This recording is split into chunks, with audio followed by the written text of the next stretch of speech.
Gold trusted gold buyers మీరు తాకట్టు పెట్టిన బంగారాన్ని విడిపించి ఈ రోజు ఉన్న మార్కెట్ ధరకు కొనబడును.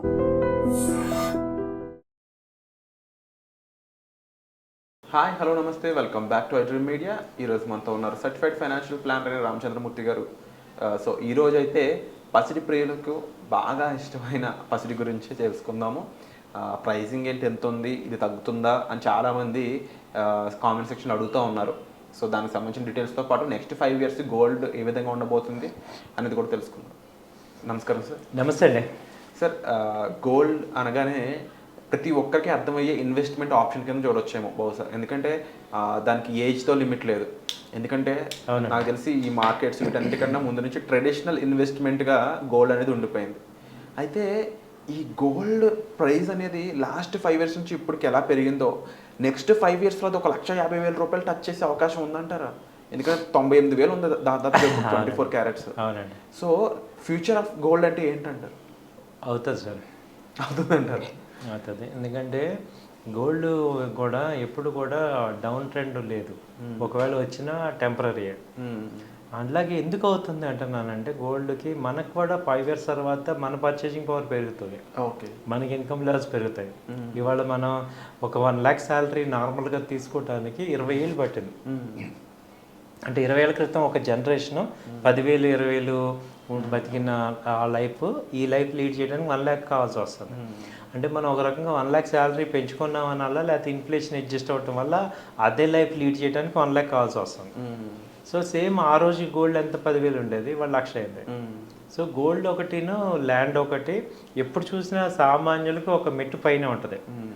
సో అది ఇవాళ మ్యాటర్ కాదు, అది అలా ఉంటేనే ఎకానమీ బాగున్నట్టు. లేదనుకోండి, ఇప్పుడు గోల్డ్ అవైల్ అయింది అనుకోండి, ఆటోమేటిక్గా మనకు కూడా పర్చేసింగ్ పవర్ తగ్గిపోద్ది. ఓకే. సో గోల్డ్ ఒక్కటి తగ్గిందంటే రెసిషన్ వచ్చినట్టు. అంటే దీన్ని ఎలా చూడాలంటారు? ఇప్పుడు మీరు చెప్తున్న కాన్సెప్ట్ ప్రకారం గోల్డ్ రేట్ పెరిగింది అంటే బాధపడే వాళ్ళందరూ కూడా, లేదు ఇది మనం సంపాదన నెక్స్ట్ వాల్యుయేషన్ అంతా పెరిగే ఛాన్సెస్ కనిపిస్తున్నాయని చూడొచ్చు అంటారు. అంతే అక్కడ జరిగేది. ఇప్పుడు 1 lakh అయినా కానీ మీరు షాప్స్కి వెళ్ళి చూడండి, గోల్డ్ కొంటూనే ఉన్నాం. సో అప్పుడు అంటే ఏంటి, ఇప్పుడు మనం ఒక మ్యారేజ్కి చూస్తుంటే ఇప్పుడు కొంత పెట్టాలి గోల్డ్, కాబట్టి అది ఎటు పెడుతున్నాం కాబట్టి గోల్డ్ మనకి ఏమవుతుందంటే ఒక రకంగా పాజిటివ్గా చూడాలి. ఎందుకంటే గోల్డ్ వాల్యూ పెరిగింది కాబట్టి మనకి ఇన్వెస్ట్మెంట్ అమౌంట్ పెరుగుతుంది, రేపొద్దున అది అసెట్ పెరుగుతుంది. సో ఓన్లీ గోల్డ్కి ఒక్కదానికి ఉన్న అడ్వాంటేజ్ ఏంటంటే అది ఆ వాల్యూని హోల్డ్ చేస్తుంది, మిగతా వేటికి అంత వాల్యూ ఉండదు. ఇప్పుడు ఆ గోల్డ్ ఎక్కడికి, ఇప్పుడు 20 ఏళ్ళ క్రితం గోల్డ్ ఏమైంది, ఇప్పుడు 1 lakh అయిపోవాలా? సో 10% మీరు వేస్టేజ్ తీసినా ఆ రోజు కొన్న గోల్డ్ ఇవాళ ఎంత అయింది? సో గోల్డ్ ఒకటి ల్యాండ్ ఒకటి మనకి అసెట్ని హోల్డ్ చేస్తాయి, వాల్యూని. కాబట్టి గోల్డ్ తగ్గింది పెరిగింది అన్నది మాత్రాన్ని మనం ఏం కంగారు పడాల్సిన అవసరం లేదు. సో గోల్డ్ అనేది ఎప్పటికీ కూడా మనకి ఒక అసెట్ క్లాస్లో దానికి ఒక 20% 25% వెయిటేజ్ ఇవ్వాలి. అదే మనం ఏమవుతుందంటే ఇమీడియట్గా ఎప్పుడైనా లిక్విడ్ కావాలంటే ఇమీడియట్గా క్యాష్ వస్తుంది, దానివల్ల ఒక కాన్ఫిడెన్స్ లెవెల్స్ ఉంటాం. సో కాబట్టి గోల్డ్ అనేది అయితే ఏమైందంటే, ఇప్పుడున్న గోల్డ్ ఏమైందంటే యాక్చువల్గా ఇది ఉండాల్సిన రేటు 85,000 to 90,000 అండ్ ఇంటర్నేషనల్గా $3,000. అంతకుముందు ఏమైందంటే $2,700 $2,800 దగ్గర అది స్టాండర్డ్ ఉంది. తర్వాత ఏమైంది, ఇప్పుడు 2,800 నుంచి ఇప్పుడు 3,400కి వచ్చింది. ఈ లాస్ట్ 2 monthsలో ఈ ఓన్లీ ట్రంప్ ఎఫెక్ట్ వల్ల మొత్తం గ్లోబల్గా ప్యానిక్ అవ్వటం వల్ల ఇది జరిగింది. ఈవెన్ అంతకుముందు 4 years బ్యాక్ యుద్ధాలు వచ్చినా కూడా అంత రేంజ్ పెరగల. అంటే ఆ యుద్ధం మొత్తం ఆ స్మాల్ ఎఫెక్ట్ ఆ యొక్క రీజన్కి అని చెప్పేసి ఇంటర్నేషనల్ ఎఫెక్ట్ అవ్వలేదు. కానీ ట్రంప్ గారి ఎఫెక్ట్ మొత్తం ఇంటర్నేషనల్గా అన్ని 185 కంట్రీస్కి ఎఫెక్ట్ అయింది కాబట్టి అంత అన్సర్టనిటీ వల్ల గోల్డ్ ర్యాపిడ్ వచ్చింది. అంటే ఏ కంట్రీలో అయినా సరే ఇప్పుడు మనకి రెసెషన్ రాబోతుంది, ఇంకా మన దగ్గర ఉన్న డబ్బుకు వాల్యూ ఉండదు అనుకున్న టైంలోనే గోల్డ్ని ఎక్స్చేంజ్కి యూజ్ చేస్తూ ఉంటారు. ఆ రకంగానే గోల్డ్ వాల్యూ అనేది పెరగడానికి కారణాలు కనిపిస్తూ ఉంటాయి. కానీ లాంగ్ టర్మ్లో దేశాల మధ్య సత్సంబంధాలు అయి ఉండొచ్చు. ఎందుకంటే ఇప్పుడు ట్రంప్ అనే ఏ పర్సన్ అయితే టారిఫ్లు వేసాడో ఇప్పుడు ఆ టారిఫ్లు తగ్గించి మన కంట్రీకే ఫస్ట్ విజిటింగ్ వచ్చాడు. ఇది ఒక గుడ్ న్యూస్ కింద చూడొచ్చు.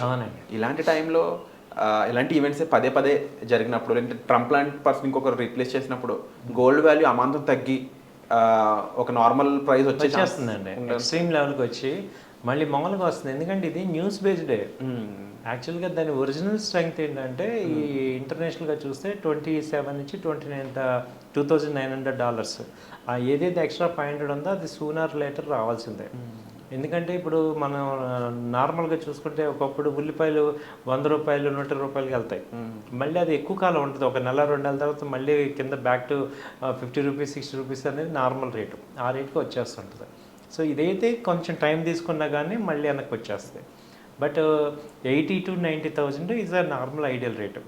అంతకుముందు 2 years బ్యాక్ ఏంటంటే 70,000 నుంచి 80,000 అనేది బేస్ రేట్ అయింది. ఇప్పుడు 80 to 90 అనే స్టేజ్కి డైజెస్ట్ అయిపోతుంది.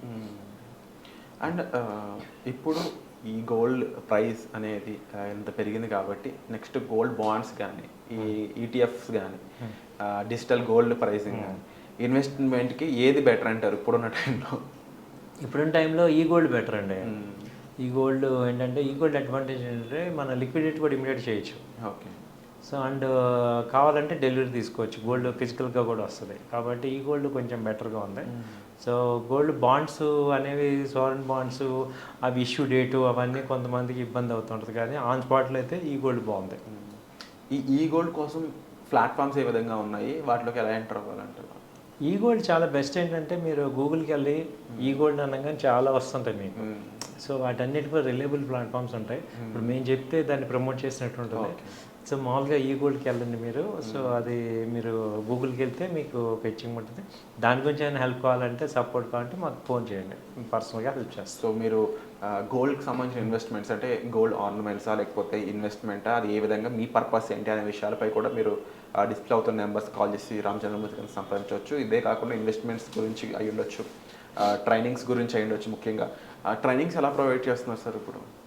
ట్రైనింగ్స్ వచ్చి ఈవినింగ్ టైమ్స్ ఉంటాయి సార్. మీకు బేసిక్ లెవెల్ నుంచి అడ్వాన్స్ లెవెల్ వరకు చెప్తాం. ఈక్విటీ, ఫీచర్స్, ఆప్షన్స్, తర్వాత ఏంటంటే ఇన్వెస్ట్మెంట్స్ ఎలా చేయాలి, టెక్నికల్ అనాలిసిస్, ఫండమెంటల్స్, అలాగే కమోడిటీస్, వీటన్నిటి మీద ఇస్తాం అనమాట. సో మంచి మీకు నాలెడ్జ్ వస్తుంది, ప్రాక్టికల్గా కూడా ఇస్తాం మీకు.